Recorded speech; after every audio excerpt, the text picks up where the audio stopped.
and this is one of those shows that we haven't had to do in the Brady Hoke tenure, and that's talk about a home loss. The home winning streak for Brady Hoke, it was snapped yesterday by Nebraska. Back-to-back losses for the Wolverines, and now they sit 2-3 in league play and have some serious fork in the road questions to ask about the final 3 games of the schedule. Because you look at that game yesterday, which in case you missed it, I'm sure you didn't. Michigan lost that game 17-13, and you look at the performance of the defense. We won't spend a lot of time on defense today because while it's a team game and you win as a team, you lose as a team, you look at the defensive performance. After a first quarter where they got a little over 100 yards, Nebraska did. I think it was 113.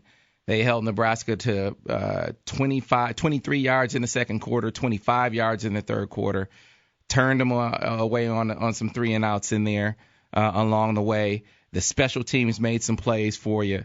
69-yard punt. They got a turnover. Defense got a turnover. Only thing, they missed a 52-yard field goal. That's going to happen. Defense gave up some scores. That's going to happen against a team like Nebraska. But the offense, the defense did enough on most days to win a game. Special teams did enough on most days to win a game. If you're looking at the contest where you lost the contest that everyone, a lot of people predicted you to win, the one shortcoming or the biggest shortcoming was their inability to do anything consistently offensively, and that's where we're going to spend most of the day. Joining me as he does every week on the phone, the guy that started it all at Go Blue Wolverine, the magazine, and GoBlueWolverine.com, Tom Beaver. Tom, good morning. Good morning, Sam. Good morning, Jamie. Good morning. And, of course, you heard the voice, and, he's a guy that has been down the tunnel, has gone through adversity, has been a part of it, and has covered it on the media side as well. Can talk about it from both ends of the spectrum. None other than Jamie Morris. J-Mo, I appreciate you coming in this morning, my man. No problem, man. I knew you. Hey, you sounded like you needed me up here. Hey, I'll come in. Yeah, Stan, he was called away. We're going to get Chris Floyd another week. Marcus Ray is down in Columbus watching his son. So, a lot of – but still, J-Mo, this is one of those days where we're going to call you anyway. Well, I appreciate that. Because, especially when you look at – and, guys, we'll start talking about the Nebraska defense because you look at last week against Michigan State, and you could say, all right, it's Michigan State. They are the type of defense that's done that to teams all season long. They are a good defense, at least by Big Ten standards. We don't know what they'll be outside, but by Big Ten standards, that's a really good defense, a veteran-laden defense as well up in East Lansing. But the Nebraska defense this year, you go back to the Wyoming game. Wyoming blitzed them through the air for 383 passing, 219 rushing. You go to the UCLA game. UCLA scored 38 unanswered points on Nebraska, 294 passing, 210 rushing. South Dakota State, an FCS team, had 238 passing, 227 rushing. You go to Minnesota, had 159 passing, 271 rushing. You go to Northwestern. Last week, they had 245 rushing. I list those stats to say that the stats say that was a pretty bad defense that Michigan faced yesterday, and yet they mustered the worst rushing performance against that Nebraska defense all year long. So it's one thing against Michigan State. Right. Totally another thing and more troubling that it happened at home against a defense that had been porous all season long. No, keep in mind, you're coming off of the Michigan State game. You're coming, and Nebraska has taken that Michigan State film and they've watched it over and over again. They put their players, their key players. They moved number 44 around the defensive end, who's usually coming off the end. They moved him to the inside. They blitzed just like Michigan State. They used the same schemes that Michigan State used. We still didn't block it. It wasn't blockable for Michigan. So whatever it is, whatever the coaching is, whatever we're supposed to be getting through to our players, we're not getting through. The scheme is working, and you'll see it again next week until we solve the inside blitzing of the linebackers and coming with everybody, because it looks like the offensive line doesn't know who to hit. The running backs don't want to hit anyone. It looks like to me, until we solve that, number 98 is not going to have any time in the pocket. Yeah, and you see what they're trying to do. And Sure. again, against Michigan State, I could see that approach, because you weren't going to dink and dunk Michigan State down the football field. There was a difference when we talked about Penn State. Mm-hmm. You could say the approach early in that game cost them offensively. They tried to run the ball against Penn State early in that game and run it belligerently, and it hurt them. Hurt them. It put them in a point in that contest where they didn't have a cushion at all against Penn State. As a matter of fact, they were playing from behind for some of that game. So we talked more about approach in that contest. Against Michigan State, you felt like the approach, because it's Michigan State, you gotta hit them deep. You got to set up that play action. Even though the running game isn't working, it's Michigan State. You got to keep them honest, right. Set up that play action. But against Nebraska, when it doesn't work against Nebraska, now you have to ask yourself the question, is the juice worth the squeeze? And this is what I mean by that. They have no semblance of consistency as far as the running game is concerned. No. So when you hand it off, you are not getting it. You're getting no gain, or you're behind the sticks. So now you're in second and 12, third and long, plays where they're ignoring play action altogether. For sure. So now you're in those second and third and long situations where play action doesn't count. They're going right past your running back on the way to the quarterback. Your quarterback is being hit so much. He's being hit so much that even when he has time, he's shell-shocked. Even when he has time, he's either errant with the throw, or sometimes he doesn't see it, or he's going to force it, or he's going to force it. So you have a quandary as far as what you want to be is concerned. There is a play action team that has no run game is going to wind up behind the sticks in second and third and long situations for much of the day. And Michigan did. They wound up 3 for 15 on third down conversion. Well, what you're saying to me is what we've been saying, what John and I have been saying, what you and Stan and the other players have been saying. Where is the identity of this offense? What is the identity? I mean, when we opened up the season, everybody was excited. We had big offensive linemen now. We're going to be smash mouth. We're going to be coming downhill. That's been scrapped, as you see. It's evident. We spread. We've gone back to the spread. You think so, Jamie? Honestly, I do. Because here's the thing. I don't sit here and pretend that I have answers. If I had answers, I'd be getting paid to draw some stuff up. But alternatives. I think at this point, with 3 games left in the season, you just lost the home game to Nebraska, and the offense was wildly inconsistent, totally inept on the ground. Now you're at the point where you have to consider alternatives. You have to talk alternatives. I don't know which ones are the most viable, but at this point you say they're a spread. Well, there's a lot. The reason why I say it's a spread, it's more of a shotgun. You don't want your quarterback up at the line of scrimmage because you're not getting the blocking. You can't always be a 3-step drop team. You got to go some 7-step, give your quarterback some time. That's why I've said we call it the spread, but really it's the shotgun. You got to give him some time when they get off the line of scrimmage because somebody there's so many missed assignments now. If one guy's not missed an assignment on the right side, there's somebody missing on the right side, or the running back's not getting his play. The coaches are trying to protect their gold right now, and their goal is Devin Gardner. That's who it is. You got to protect him. You can't afford him to get hurt or get hit as many times as he's getting hit. That's why you've gone to the shotgun. I'm sorry, I call it the spread, but it is what it is. Yeah, my thing, I guess, is you're talking alternatives, and we talk about the gap between what they are and what they want to be. What you just mentioned, I wonder if that is an alternative, more of a true spread look, where you're going for a wise, or you have a tight end in the slot for most of the game. And why are we talking about that? Because for a few reasons. Number one, it would seem to lend itself to getting guys out of the box. It's number one. Yes, that's true. Number two, it would seem to lend itself to revealing coverage. Number three, it would seem to lend itself to Devin getting the ball out of his hands quicker, more often. And then number 4, it would also seem to lend itself to, hey, you know what? Maybe, just maybe, you have some semblance of a running game at that point because you know, like we said, you got some guys outside of the box. You know, you're gonna have some some opportunities there. It would seem to get some some misdirection, all kind of things that you can do that the spread brings out of a spread. Look, yes, it would seem to be, but an alternative. It's an identity crisis. That's where they're stuck in the quandary of we want to be a true downhill team, but we got to put our pot of gold, Devin, back there and make sure he doesn't get hurt. Well, but see, this. Okay, so let me jump in and just try to add one little thing to that, or a conclusion to that. If you have an identity crisis, then you don't have an identity, and if you don't have an identity, then you're going to get killed. And what it looks like to me through the TV set is these guys are just demoralized on offense, and they're just getting massacred.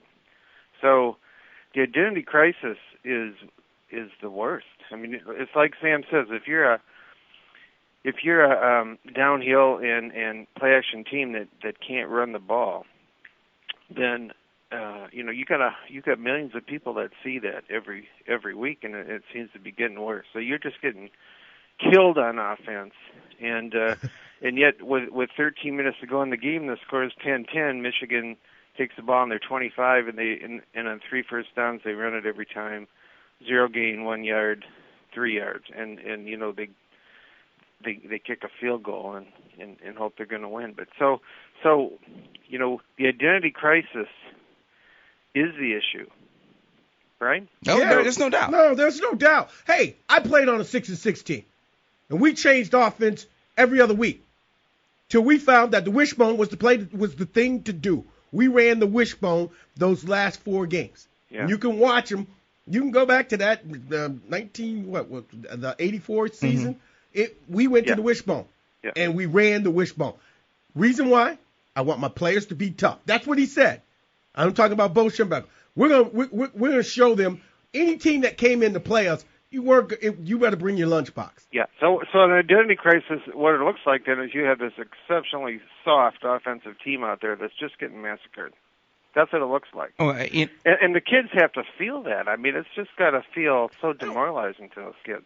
I don't want to call them soft. What I'm saying is they're confused. It's not being soft. They're doing what their coaches are telling them to do. Or trying to do it, or trying to perform it, but there's so much going on. You've got to take that playbook and cut it in half. Simplify. You got to simplify it, and you got to call the plays 1, 2, 3, 4. Whatever it calls, you got to call it. Yeah, it's not that they will never be able to execute what they're trying to execute now. What it looks like is they just aren't ready to. Exactly. You have so much, not just inexperience, but it's youth absolutely, but then it's inexperience within that youth. Yes. Because you have some young guys, for instance, defensively that have played all season. You got some young guys offensively, particularly on that line, that have only played a few games. So their youth, in and out. It's a revolving door. Their youth issue is magnified by the inexperience in the moment. Mm-hmm. Your 2 guards have only started a few games. Right. Your center has only started a few games at center, and you got a second game where you got to snap over the head, but you cannot get into a merry-go-round at the offensive line once again, because you got to try to establish some continuity. That's why when we're talking alternatives. Again, this would not be a sea change philosophically as far as where you're going moving forward, where you're going overall, what you're going to be down the line. But for now, if you want to have a chance to win these next 3 games, 2 of which are on the road, right, where Michigan has had issues, it really looks like the approach that they have now is not one that's going to lead to success based on what we saw in this last game, especially against Nebraska, because Nebraska hadn't done that against anyone. No, they hadn't done that against anyone. They haven't. So what you have then as coach is otherwise in the press conference after the game, you're just hearing, well, we had a good practice this week, and so I mean, what the press is hearing, what the fans are hearing is we're just going to keep losing until we figure out how to do it this one particular way. No, I think what they're trying to do, Tom, is they are putting alternatives in there, but it's not working. Well, some things don't work, some things do work. They are. And I agree with you, Jamie. I think what we're talking about are drastic alternatives, though. You're right. They're making changes on a week-to-week basis. They have to. There were changes after Penn State. We talked about the approach in the Penn State game being one that limited them offensively, particularly early in that game. Mm-hmm. And they came out the next week, and we saw a difference. We saw a difference in approach. Right. There was more diversity, first down play calling, and they had some success. But now, in the aftermath of the last two games, and I thought you made a great point. It is going to be a copycat session the rest of the way. Yeah. And so to see Nebraska come in and have that kind of success against Michigan at home, I think what it foretells is these next few teams having similar success, where you see Michigan, they cannot consistently do anything right now. Certainly can't consistently run the football, and there's no reason to believe that based on what we saw in the last game especially, that these next few teams aren't going to have similar success unless there's just an unpredictable epiphany up front. It's hard to predict that changing abruptly. That's what you got to have. Continuity's got to come quick. That's what's got to have. They got to gel. The coaches have got to come together. They've got to coach them up and simplify the game for these offensive linemen. The young ones, the ones that they keep putting in and taking out. You've got to simplify this game. It's this whole zone blocking thing doesn't work for me. You know what I'm saying? It doesn't work. It looks good on TV, and when the Denver Broncos did it, it was great. But now you got to go man on man. You got to go head on head, and you know what? You get downfield when you get off your man and get downfield.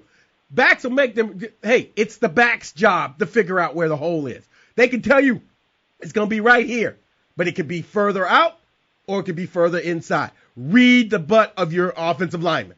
You got to become an astronaut. I guess it would seem counter the idea of going to more of a spread look. But look, Jamie, like I said, I don't have the answer. At this point, you're sitting putting all alternatives on the table that you might be able to execute. And right now, the one thing about man-on-man blocking that would concern me is you have inexperienced guys, not just from a playing standpoint, but physically immature guys as well, not as physically strong as they're going to be. But it simplifies the game, man-on-man. You know who you have. That man needs to be blocked. For the next 7 seconds, you've got to do your job. Mirror that man. Do not let him get inside. That's what you do. It simplifies the game. If you got to slide, if he's got him, you're making them think. They're thinking too much. You can see them thinking if they're not firing off the ball, Sam. They're thinking about who do I have and who do I block? Who is my man? You can see the running backs from the fifth-year senior to the freshman. Which man do I block? Well, there's no question. Now, that's one of the things that I wanted you to talk about for sure. Hey, Sam, let me just jump in one more time and add to your point, and then I'll let it go. There was a question at the presser last night after the game. I think it was Wojo that asked it. He said, "So do you get to the point where you just give up on the running game?" And Brady said, "Well, that's an alternative." Well, I mean, no, but you got to listen, Jamie. I think it's important to interpret that correctly. No, when give up on the running game, how they envision it being, how they see it, how they've seen it heading into the season. Mm-hmm. You can't have an offense that completely scraps the running game. Right. But scrapping the running game the way that they've tried to execute it to this point, I don't think there's any question you got to consider that as an alternative. As I said, I was there. I was on a 6-6 team. We went to a wing where I came around and got the ball and ran around the other way. We ran traps that way. We did. I understand the whole alternative options that we can do, but you cannot stop running the ball completely. No, you've got to have the threat, or like you said earlier, they're gonna pin back their ears and they're gonna come, and it's bad for Devin. But if you run it on first down, 3 times in a row, and the crucial series of the game, third quarter, 13 minutes to go, the game's tied, and you run it every time on first down and get no yards, 3 yards, 1 yard. Then that's the type of game where everybody knows what's coming. Everybody in the stadium knows what's coming on first down. No, I'll give you one better. They ran two of the same plays opposite one another on the punt, on the drop punt. They ran off tackle right. They came back and ran off tackle left. Yeah. I mean, what are you doing there? Yeah. Why not? Hey, it's a sudden change. As a coach, the coaches always have their things in front of them. It's called sudden change. Go up top. Take advantage of it right now. Well, Jamie, one of the things that when you talk about just line up and have them fire off the ball and get the guy in front of them, the thing that would have me say or have me question how viable an alternative that is when you just look at Michigan in short yardage situations. You look at 3rd and 2 and 3rd and 2, and they get no movement. I mean, you get in the 4th down. When they go jumbo, they get nothing. I mean, I'd be interested to see the percentage of 3rd and shorts that they've gotten over the last few weeks. It has not been a highly successful play for them. And so that's why I say, that's a situation where maybe you almost go play action on 3rd and 2. I like that. But what I'm saying is, I understand our 3rd and short and our 4th and 1 game is not there.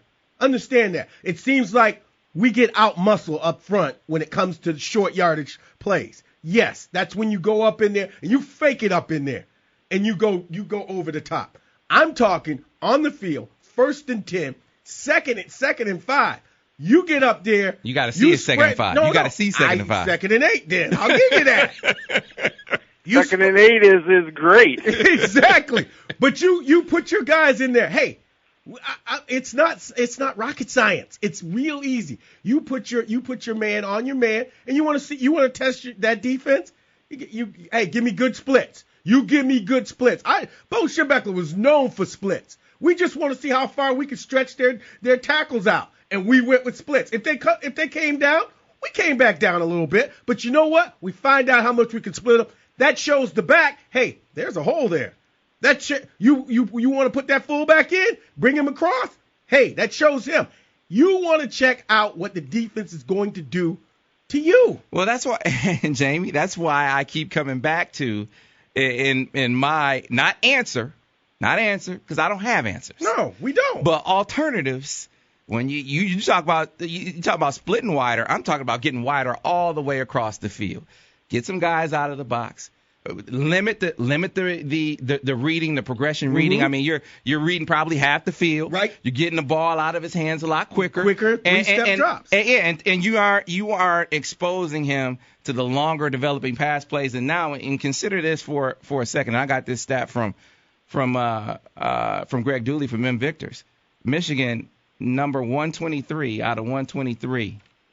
123 out of 123 in tackles for loss allowed. And so that if that doesn't, well, that's a combination of MAs on the offensive line of scrimmage. It's a combination of Devin holding the ball too long. It's a combination of guys. I mean, receivers not turning around. I'm gonna say this: if your quarterback's in distress, come back for the ball. You got to come back. You can't run your route. Don't run the route. You see your quarterback in danger. Shorten the route, turn around, come back for the ball. They're turning around every play. Exactly. They're turning around every play. That's what it boils down to. But that's why we got to get to the 3-step drop. Yeah, and I'm not putting being 123 out of 123 all on the running game. I wasn't suggesting that. You know how I feel about the run. Yeah, it's the overall approach that I'm talking about here, saying you want to be a downhill rushing team that gets the play action passing game going, and they just have no ability to consistently. They haven't done anything consistently all season long, but certainly running the football is the biggest thing that they haven't done consistently all year. Well, you've got 3 games. Like you said, you started out. We got 3 games left. This is the time to rally this team. You need to bring this team together. You need to tell them what the goal is. What is the goal? And you tell them what they are. You explain to them. You tell them, I believe in you. You tell them, you need to believe in us. What we tell you, this is what we're going to do. I believe in you. We can get it done. And it starts today. It doesn't start on Monday. It doesn't start on Tuesday. It starts today. And they need to establish this is the goal for the next 3 weeks. We got to get to a break. We'll come back on the other side, talk running backs a little bit. We will get to some calls today, so if you're on hold, we'll get some callers in and let you say your 2 cents as well. But want to get your take on the running backs, not only running the football, especially in the blocking game, because that's one of the things that seemingly has limited some of the other guys from getting on the football field. And we'll talk about that moving forward. You're listening to the Go Blue Wolverine Radio Hour on Sports Talk 1050 WTKA. Back on the other side.